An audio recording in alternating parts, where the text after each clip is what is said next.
Yesterday, Vladimir Putin recognized two regions of Ukraine as independent states. And he bizarrely asserted that these regions are no longer part of Ukraine and their sovereign territory. To put it simply, Russia just announced that it is carving out a big chunk of Ukraine. Last night, Putin authorized Russian forces to deploy into these regions. Today, he asserted that these regions are actually extend deeper than the two areas he recognized, claiming large areas currently under the jurisdiction of the Ukraine government. He's setting up a rationale to take more territory by force, in my view. And if we listened to his speech last night, and many of you did, I know, he's setting up a rationale to go much further. This is the beginning of a Russian invasion of Ukraine, as he indicated and asked permission to be able to do from his Duma. So let's begin to, I'm going to begin to impose sanctions in response far beyond the steps we and our allies and partners implemented in 2014.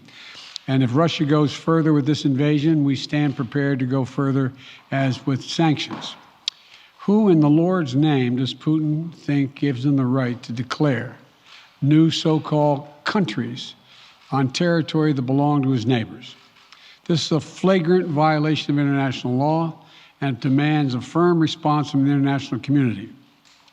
Over the last few months, we've coordinated closely with our NATO allies and partners in Europe and around the world to prepare that response. We've said all along, and I've told Putin to his face more than a month ago, that we would act together. And the moment Russia moved against Ukraine, Russia has now undeniably moved against Ukraine by declaring these independent states. So today, I'm announcing the first tranche of sanctions to impose costs on Russia in response to their actions yesterday. These have been closely coordinated with our allies and partners, and will continue to escalate sanctions if Russia escalates. We're implementing full blocking sanctions on two large Russian financial institutions, VEB and their military bank. We're implementing comprehensive sanctions on Russian sovereign debt. That means we've cut off Russia's government from Western financing. It can no longer raise money from the West and cannot trade in its new debt on our markets or European markets either. Starting tomorrow and continuing in the days ahead, we'll also impose sanctions on Russia's elites and their family members.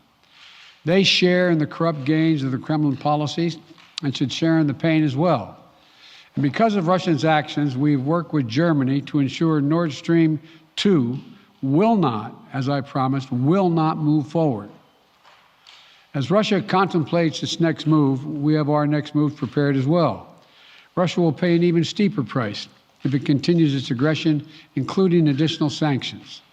The United States will continue to provide defensive assistance to Ukraine in the meantime, and will continue to reinforce and reassure our NATO allies.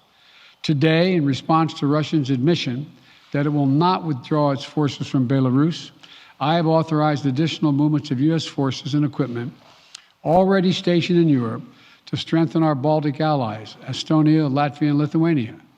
Let me be clear, these are totally defensive moves on our part.